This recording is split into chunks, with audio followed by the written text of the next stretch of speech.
pemirsa, apa kabar? Hari ini saya akan membahas yang lain daripada yang lain, yaitu membahas tentang kesan pertama atau first impression. Pada hari ini, saya didatangi oleh salah satu kelompok sosial namanya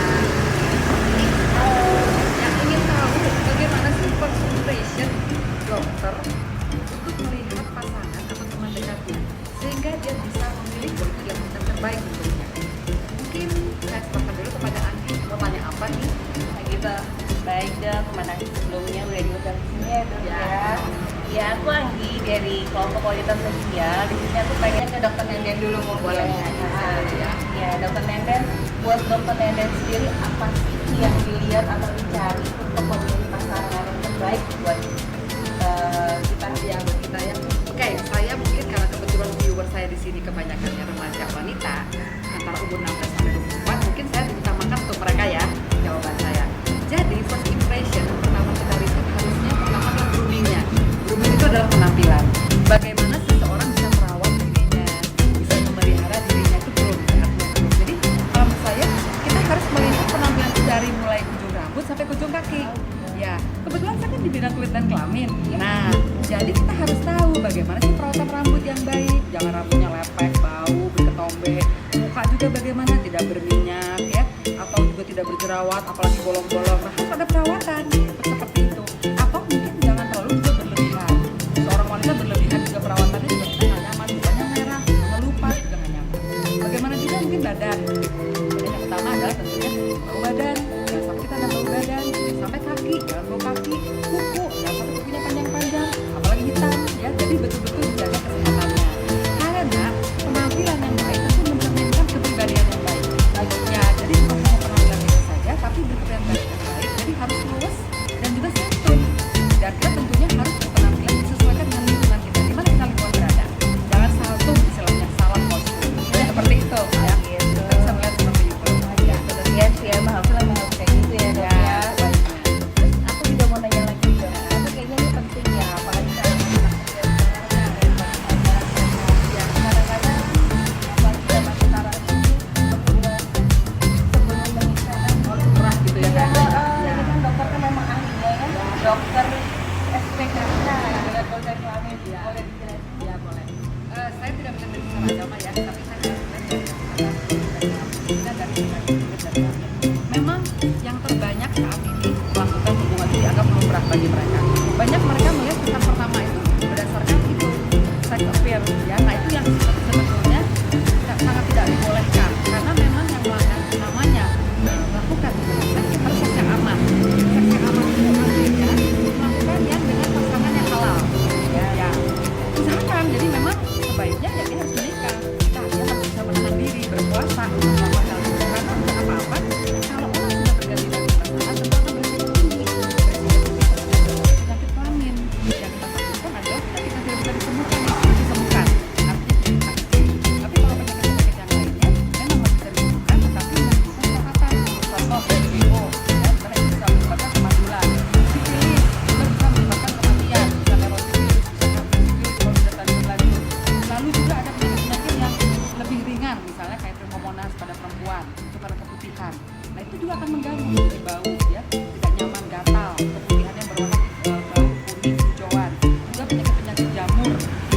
Memang walaupun memang tidak selalu oleh penyakit kelamin, itu bisa ditekan melalui kelamin. Itu penyakit atau misalnya penyakit-penyakit yang surprise, virus, di mana itu disebutkan akan terjadi terinfeksi. Nah itu jadi ada beberapa penyakit yang disebabkan oleh hubungan seksual, misalnya bakteri, dan juga jangan salah corona, pandemi corona itu tuh akan menularkan dengan ciuman, ya bahwa semua tentunya akan menularkan penyakit ini. Jadi sebaiknya jagalah. Jadi memilih harus yang berkepribadian baik, harus yang penampilan baik, jangan melihat berlebihan nafsu. Ya, Dok, makasih banget dok. Ya. Ini pelajaran terus juga aku bisa kasih tahu ke teman-teman yang lain di sana apa sih apa namanya resiko apa sih yang betul kalau kita berhubungan seks sebelum pernikahan. Ya, betul. Makasih ya dok. Mungkin kita nanti ada lagi satu dokter pria yang kita akan hubungi, tapi dia nggak bisa di sini, jadi harus kita melalui Zoom ya. Nanti kita bisa tanyakan ke sana ya. Kita nanti akan hubungi. Baik Ya. ya. pemirsa, tadi kita sudah mendengarkan bagaimana first impression atau kesan pertama dari dokter-dokter wanita, dan juga Andi harus tahu juga, kita juga harus tahu dong bagaimana sih first impression dari dokter cowok. Kebetulan saya bisa terhubung dengan dokter Safik. Ya, dan dari dokter awam mungkin nanti akan memperkenalkan dokter Safik siapa dan juga bagaimana first impression menurut dokter Safik. Silakan dokter Safik. Ya. Ya, Assalamualaikum warahmatullahi wabarakatuh. Selamat pagi semuanya. Ya. Perkenalkan, Ya. nama saya Syafiq. Ya. Saya saat ini ya hanya dokter umum biasa lah. Tapi sehari-hari saya sekarang lagi mengembangkan platform edukasi kesehatan itu namanya dokter awam. Dokter awam. Nanti bisa dicek mungkin di Instagram sama Ya, YouTube. betul. Dokter YouTube awam apa? itu bahasnya apa sih seputar kurang lebih kayak gitu. Ya. YouTube-nya bisa tahu nggak apa YouTube-nya? Channel YouTube-nya sama Instagram-nya. Boleh disebutkan? Sama dok. Ya. Oh, dokter awam. Itu dokter awam. Jadi di YouTube kalau di search dokter awam, Ya. dokter awam. Kalau Ya. di Instagram itu juga dokter awam, nyambung semuanya dokter awam. Oke. Itu kita terutama membahas mitos-mitos kesehatan sih dok. Oke, sip. Nah, sekarang bagaimana nih mengenai first impression dokter Safik sendiri nih, kalau supaya mendapatkan teman baik atau pasangan lah gitu. Bagaimana dari dokter Safik sendiri? Ya. Jadi anak Ini saya pribadi berarti, ya. berarti bagaimana yang Kesan. menurut saya itu bisa menarik untuk saya gitu. Iya, betul. Betul. Sebenarnya sih balik lagi kalau menurut saya tergantung dari selera atau mungkin Ya. dari ya masing-masing orang kan beda Betul. kan. Cuman kalau dari saya sih biasanya Ya. yang paling penting sih dia harus nyaman sama diri sendiri dulu deh Ya. gitu. Ya. Karena nantinya kelihatan kalau dia percaya diri, dia nyaman sama diri sendiri, itu biasanya orang lain juga akan nyaman sama dia. Oke. Terlepas dari segala hal. Ya. Eh, Terus Terus mungkin ada lagi yang satu lagi penampilan gimana penampilan? penampilan. Waduh, kita nggak bisa munafik juga sih dok ya, penampilan betul. penting gitu. Penting ya. Kita nggak bisa memungkiri. Ya.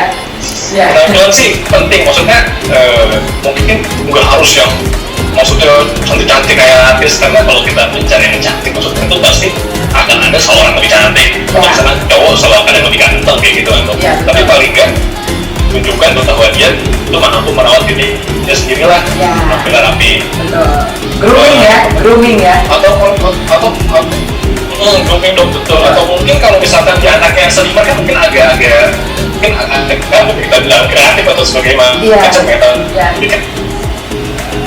kan dari sisi halnya itu juga betul, nggak ada yang pura-purakan, tapi pura-purakan itu yang terjaga istilahnya. Ya, Seperti itu. oke, ya seperti itu ya.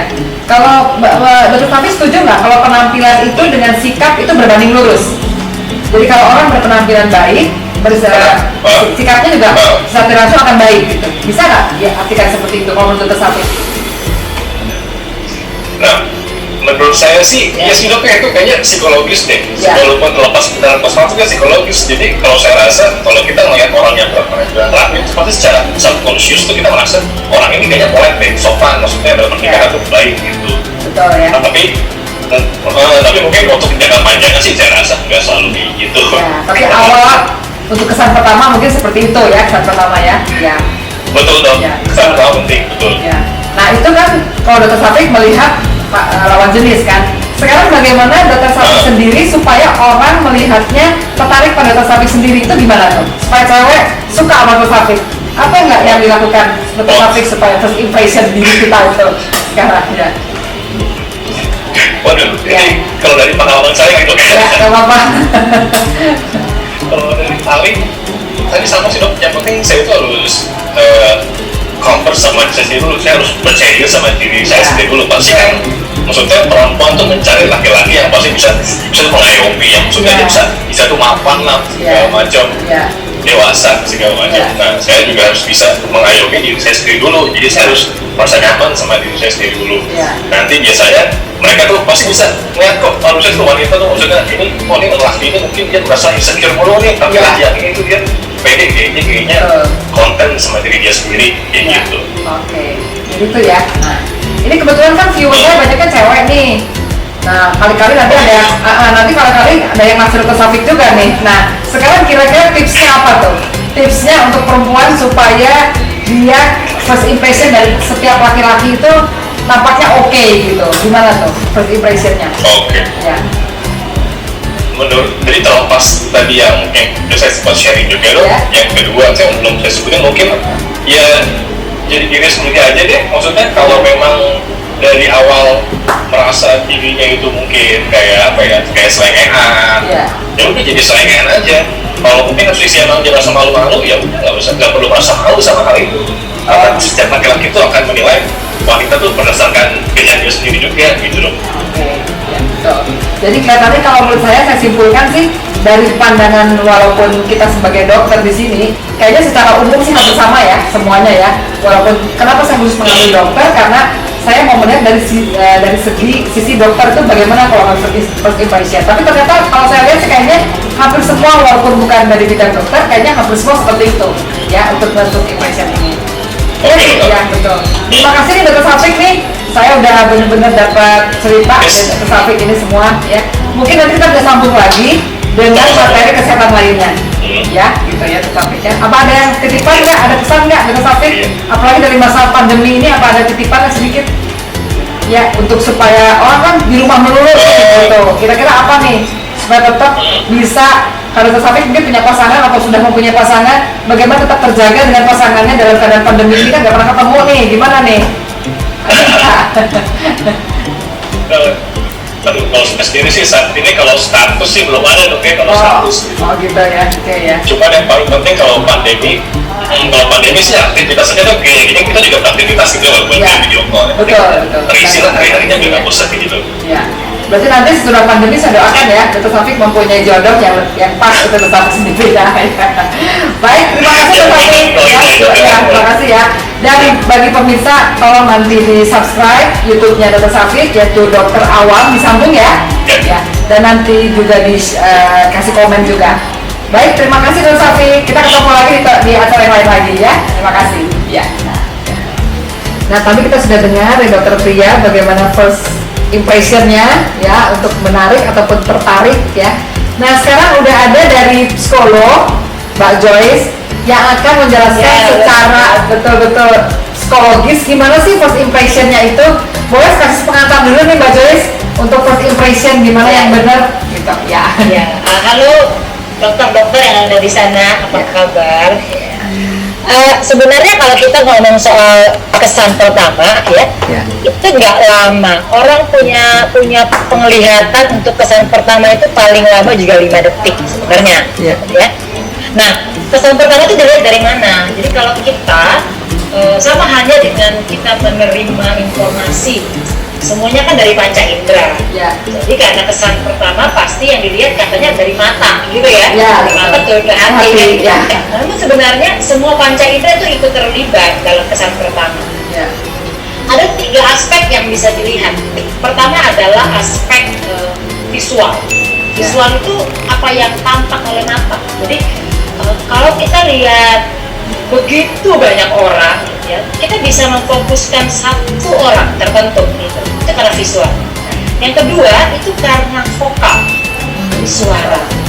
Kita kenal banyak orang, tiba-tiba ada orang yang jatuh cinta hanya karena dengar suara seseorang, baik di radio, di televisi, gitu ya. Ini suaranya bagus banget gitu. Nah, yang ketiga itu verbal. Jadi verbal itu kata. Ada orang yang tertarik pada orang pertama kali karena kata-katanya. Tapi saya nggak bisa lupa kata-katanya bagus banget. Jadi 3 aspek yang mempengaruhi first impression itu adalah visual, vokal, dan verbal. Nah, semuanya ini sebenarnya berkaitan dengan cara kerja otak kita. Intinya gini, kita hidup berpuluh-puluh tahun, kita punya banyak informasi. Nah, pasti kan setiap kita punya namanya preferensi. Sebelum kita memilih mana yang kita paling nyaman, paling suka, gitu ya. Nah, itu kita simpan di memori kita. Nah, biasanya bagian hipotalamus tuh yang Nah, ketika ada unsur-unsur yang kita lihat sekarang, kita dengar, kemudian kita rasakan kata-katanya, itu berkaitan dengan apa yang sudah kita simpan di hipotalamus dulu, dia terpanggil kembali. Jadi, makanya kalau kita lihat seseorang, saya suka sebenarnya. Kenapa?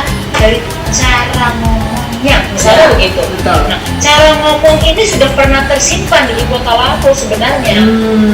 Nah, itu terpanggil kembali, jadi dia terkoneksi dengan apa yang sudah pernah kita alami. Jadi kita sudah punya pengalaman. Ya. Nah, biasanya orang sebut itu pengalaman tidak sadar. Ya. Kita nggak pernah sadar, nggak pernah. Nah, tapi itu sudah pernah sebenarnya. Tuh. Oke. Atau kata-kata misalnya.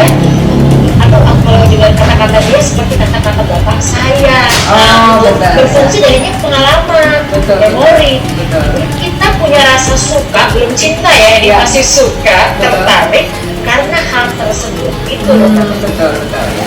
Nah ini yang menarik juga, saya ada satu dokter Esa yang suka sekali dengan keromantisan dari pasangannya orang luar. Nah, gimana saya mau tanya apa nih? Oke, Ya. halo Mbak Joyce.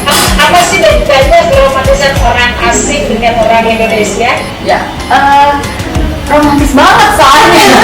Karena aku suka Oh, banget. gitu ya? Iya, aku suka banget diromantisin. Iya, kalau bisa bilang mungkin orang bilang teman-teman aku bilang lebay banget sih lo gitu. Maunya ditelepon sehari 5 kali, maunya dikasih bunga, dikasih surprise gitu. Nah, kebetulan waktu pertama kali pacaran sama orang foreigner, aku dapetin itu yang aku suka itu. Jadi ya udah dari situ nyaman, akhirnya jadi foreigner terus deh sekarang pasangannya. Iya. Makanya ada orang bilang tipe lo ya. Iya, betul. Sebenarnya tipe itu adalah pengalaman emosional yang sudah kita simpan lama, gitu loh. Jadi kita sudah mengenal banyak orang, kita sudah pernah bertemu banyak orang, kita sudah pernah tahu bagaimana ciri banyak orang, itu kita simpan.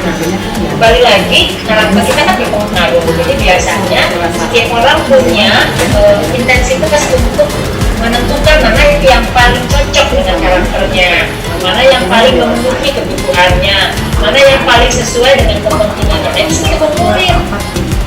Nah, jadi pengalaman-pengalaman emosional bersifat kolektif, disimpan. Tadi saya bilang, ketika ketemu seseorang, pengalaman tadi muncul. Kok saya seperti bentuknya harus kayak begini ya. Barangkali bukan karena dia foreigners, tapi ada beberapa ciri yang ditampilkan itu masuk dalam kebutuhan kita yang sudah tersimpan di pengalaman-pengalaman emosional tadi. Kan nggak semua wanita suka digombalin, nggak semua wanita suka diteleponin 5 kali gitu. Tapi karena kita punya kebutuhan tersebut dan ada orang yang bisa memenuhi, kebetulan dia foreigners, sehingga kepala kita ini, otak kita bikin sebuah pola. Nah, kalau foreigners tuh pasti itu begini gitu ya. Kalau orang Jawa gini, kalau orang Batak kayak saya ini ngomongnya saklek misalnya begitu. Nah, itu yang akhirnya dipilih sama otak. Nah, dalam hal ini hipotalamus yang punya peran untuk menentukan mana yang paling ingin atau mau kita pilih. Itu bahasa. Oke, kembali lagi, faktor individual kita sangat berperan. Thank you. Ya. Nah sekarang ada satu lagi nih, Dokter Anjar. Saya kenal Dokter Anjar ya. Kalau Dokter Anjar lebih senang dengan tipe yang dewasa gitu. Tapi kadang-kadang kalau menurut saya ya, dewasa itu kadang suka memberikan PHP ya. Nah, itu bagaimana tuh supaya nggak demikian ya? Dewasa tapi PHP gitu. Definisi dewasa itu apa Dokter Anjar? Boleh? Kalau saya tuh sebenarnya lebih seneng laki-laki tuh yang melindungi, mengayomi, terus tipe yang tegas tapi nggak galak gitu lah ya. Nah selama ini tuh ketemu laki-laki tuh yang apa ya, yang kebanyakan tuh saya yang jadi dominannya gitu lah. Terus saya nggak mau kayak gitu loh. Nah belum menemukan laki-laki yang tepat lah, yang pas gitu. Nah, ini yang jadi menarik ya. Sering sekali kita bilang tipe saya itu adalah yang A, B, C, kan? Tapi kita ketemunya dan sukanya bukan sama yang tipe A, B, C. Iya, betul, Itu betul. itu nggak tipe saya banget, tapi kok saya suka sama dia. Gitu. Nah, tadi yang saya katakan pengalaman emosional itu kan sifatnya kadang-kala kita nggak sadar, itu di alam bawah sadar, di limbic system kita. Jadi kita nggak menyadari bahwa kita punya kebutuhan, kita punya kepentingan, apalagi kalau kita tertarik secara heteroseksual, itu berhubungan dengan afeksi heteroseksual. Jadi ada afeksi itu kan sesuatu yang harus kita punya, harus kita miliki, harus dipenuhi. Kalau nggak dipenuhi kita cari-cari terus gitu. Nah, ketika ada orang yang ternyata tidak kita sadari memenuhi kebutuhan afeksi kita dan cocok dengan kebutuhan yang tertempel di pengalaman, itu jadi rasanya suka. Padahal itu bukan tipe saya. Karena banyak orang menerapkan tipe-tipe itu karena pertimbangan rasional. Nah, ini misalnya kalau laki-laki itu disebut hebat kalau dia gagal, itu rasional, gitu ya. Atau mapan secara ekonomi itu pertimbangan normatif, atau cakep itu mungkin pertimbangan emosional. Jadi banyak hal-hal yang sebenarnya kita buat sendiri, diciptakan, dan itu mungkin menjadi pengakuan secara masyarakat kolektif di masyarakat. Jadi kalau kita punya orang yang gagah, kuat, mateng, kemudian hatinya lembut, itu yang paling bisa diterima di masyarakat. Jadi yang ideal di mata masyarakat atau secara kolektif yang seperti itu. Nah kita secara sadar pengen cari yang ideal kan, nggak ada orang cari yang jelek, nggak mau gitu, nggak ada orang cari yang gendutnya banget, saya sebenarnya gendut banget, nggak ada yang mau sebenarnya. Tapi kembali lagi pengalaman alam bawah sadar dia yang akan lebih banyak berbicara. Kenapa sering sekali dia kita bukan pada tipe gitu loh. Jadi sebenarnya kalau saya selalu menganjurkan kalau kita memilih seseorang bukan karena tipe yang secara rasional kita bangun atau karena normatif yang ada di masyarakat, tapi karena kebutuhan kita. Mencari pasangan adalah kebutuhan, dan carilah yang sesuai dengan kebutuhan. Kira-kira begitu. Ya, terima kasih ya buat masukannya. Itu berarti banget ya. Nah, ini ada lagi satu lagi nih. Ini dari kelompok sosial wanita, namanya Anggi. Nah, kalau dia sih sebetulnya udah punya pasangan dan sudah bisa menjalin hubungan baik. Hanya kadang-kadang kan ingin kepastian, misalnya menikah gitu. Nah itu harusnya siapa duluan sih yang ngajakin gitu lah, seperti itu. Apakah lakinya atau Angginya? Gimana nih? Coba pertanyaannya aja. Halo. Jadi judulnya gimana Mbak? Ya, cara untuk menjalin hubungan yang baik, terus juga jadi lebih serius itu bagaimana sih? Ya ini kalau kayaknya perlu dengar lagu punya Armada ya, mau dibawa ke mana hubungan kita gitu ya. Iya. Nah, sebenarnya nggak ada yang bisa menentukan bagaimana cara kita mendekati seseorang untuk meminta kepastian. Ya, banyak faktor karakternya, kemudian setiap keluarga itu punya nilai, sistem nilai dan budaya. Jadi kita pun dibesarkan dengan sistem nilai dan budaya. Jadi kalau kita punya hubungan tertentu, yang pertama sekali saya anjurkan pelajari adalah keluarganya. Jadi bagaimana pola-pola yang dimiliki oleh keluarganya. Kemudian bagaimana hubungan beliau atau orang yang kita suka itu dengan ibunya, itu penting. Itu tips kalau kita ingin memilih pasangan. Bagaimana harmonisnya relasi seorang pria dengan ibunya, karena itu akan menentukan bagaimana relasinya dengan kita sebagai pasangan. Nah, kalau kita sudah tahu bagaimana sistem nilai di keluarganya, nah ini baru kita bahas.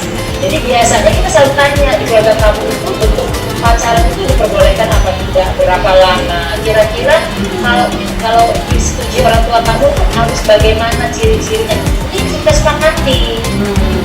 Jadi tidak nanya sama dia kapan kamu nikahin saya, ya, tentu apa yang dia rasakan ya kan, dia rasakan secara rasional. Dan Mbak Anggi cantik ini secara rasional, dia cantik, soleha, kerjanya bagus, tapi secara tidak biasa dari mungkin bukan itu kebutuhannya, atau sistem nilai keluarganya nggak begitu juga dalam memilih pasangan buat anak-anak keluarganya. Jadi yang pertama sekali kita adalah seperti itu Mbak. Nah kalau saran saya ya dua tadi, kalau mau tanya lebih lanjut pelajari dulu, dan yang kedua saya selalu pastikan nggak ada waktu untuk orang batasan berapa lama mengenal, karena itu sangat individual, sangat emosional. Jadi kalau Anda sudah tahu dua aspek ini, kondisi latar belakang keluarga dan bagaimana relasi dengan ibu, baru kita bisa memutuskan sama lama saya apa. Karena itu yang akan menentukan banyak. Iya, baik. Akhirnya jawabannya kita semua ya. Nah, ini memang kebetulan viewer kita juga banyak perempuan gitu, dan memang berumur antara 17 sampai 24 tahun. Nah, jadi saya akan sarankan kepada pemirsa saya di sini di channel YouTube saya, kalau ada masalah dengan hubungan untuk mencari pasangan, nah untuk jawabannya seperti apa sehingga kita lebih enak memilihnya. Bisa IG-nya ya Mbak Joyce ya. Ya, Oke, nanti boleh ya. di Joyce Manurung 283. Nah itu nanti ada di IG-nya Mbak Joyce Manurung 283. Ya. Baik, ya terima kasih Mbak Joyce untuk keterangan semuanya. Sama. Ya, nanti kita akan sambung lagi dengan topik lainnya. Ya, baik. Ya. Assalamualaikum. Waalaikumsalam. Baiklah, kita sudah selesai ya.